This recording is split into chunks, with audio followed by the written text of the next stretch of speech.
What's up, Bachelor Nation? Welcome back to my channel, and if you're new, welcome to my channel, Batch Buzz. Today's video is going to be recapping week 4 of The Bachelor Presents Listen to Your Heart.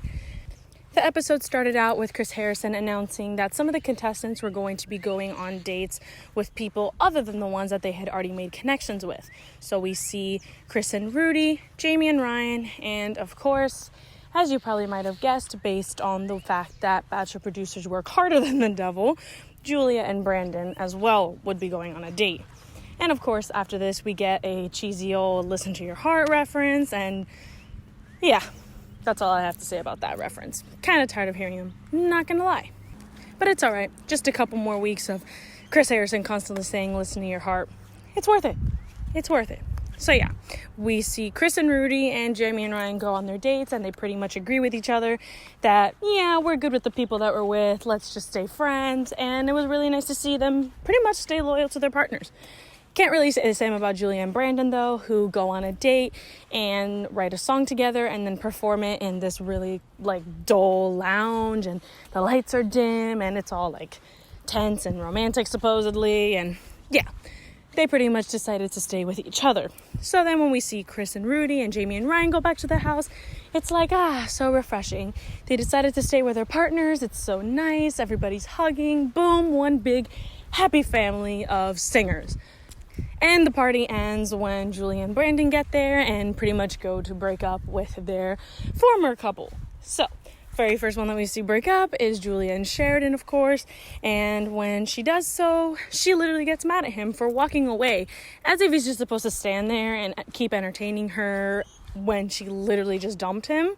But it's all good. He stood his ground. He said goodbye to her. Everybody gave him really nice pep talks when he was on his way out, and unfortunately, that was the end of Bachelor Presents Listen to Your Heart for Sheridan. But in this house and on this YouTube channel, we stand Sheridan. So, Sheridan lovers for life, and I really hope he does amazing in the future. After Sheridan left, we saw Brandon talk to Savannah, and it really did not go over very well.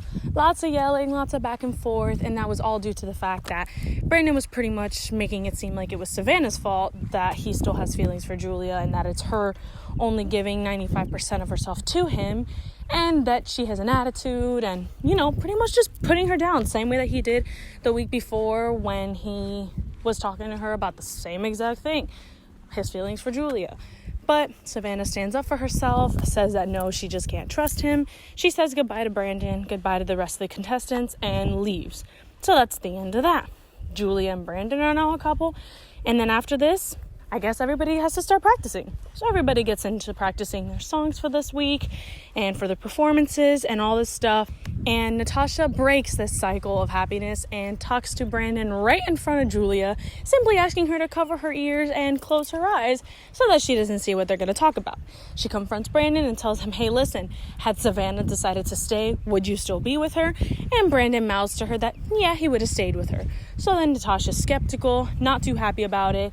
And right before everybody's supposed to go on stage for the performances, she opens up to Julia and says, hey, listen, Brandon told me this, Brandon told me that, I just wanted you to be aware. But instead of blaming Brandon for being a sleazeball and playing both her and Savannah, Julia instead blames Natasha and says that she was doing it on purpose to throw off their performance, and that she's nasty and mean and all these insults that honestly were not really warranted, because Brandon's the one at fault here, not Natasha. Could Natasha have had better timing? Yes, absolutely. But was it the truth anyway? It also was. So then Julia calls out Brandon real quick, and he finds a way to, of course, go around it and cover up for himself. And, the situation is still obviously tense, and it reflects in their performance later on. Speaking of performances, now we see these performances. First, we meet the judges, who are Rachel Lindsay and her husband, Brian Abasolo.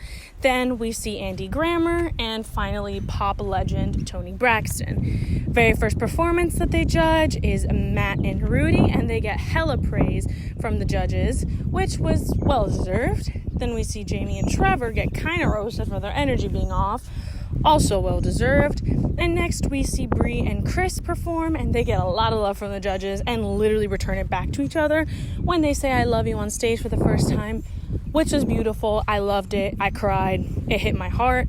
And then next, speaking of art, we see Brandon and Julia get called out for seeming tense and like neither one of them were into it enough.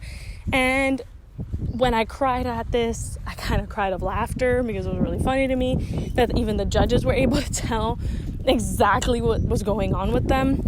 But anyways, moving on, we last saw Ryan and Natasha, and they got really good reviews for being fun and sexy with each other and, just reflecting the energy of their relationship, which is exactly that. And in the background, Julia's moping about how it's unfair that Natasha was such a bad person to her and threw off their performance. So then in the backstage room, Julia calls out Natasha for being mean, and Natasha basically shuts her down and says, listen, this got nothing to do with you. This is not about you right now. We all just did our performances. Let's just focus on the rose ceremony we're about to go into. And that's what happens next. We see the first rose go to Bree and Chris. The second rose goes to Matt and Rudy. The third rose goes to Natasha and Ryan.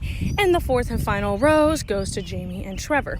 Which means that we were saying goodbye to Julia and Brandon. And although I'm glad that we no longer have to deal with their drama, it was sad to see two really talented people go home just because of drama rather than, a lack of talent or a lack of performance. Because let's be real, they were really talented and I think they sounded good together. But, it is what it is. It's their end of the run for The Bachelor Presents Listen to Your Heart. And it's also the conclusion of this video. Thank you so much again for watching. I hope the distractions in the background with the wind while I take my quarantine walk and record this video weren't too distracting. And if you did enjoy it, please remember to like, comment, and subscribe below. Turn on your post notifications so that you don't miss any future videos, because trust me, there's going to be a ton. And I hope you keep the buzz about The Bachelor going so that we never ever have to stop talking about such a crazy and fun-filled franchise. Thank you so much again for watching, and until next time, that's it for Batch Buzz. Thanks everyone. Bye-bye.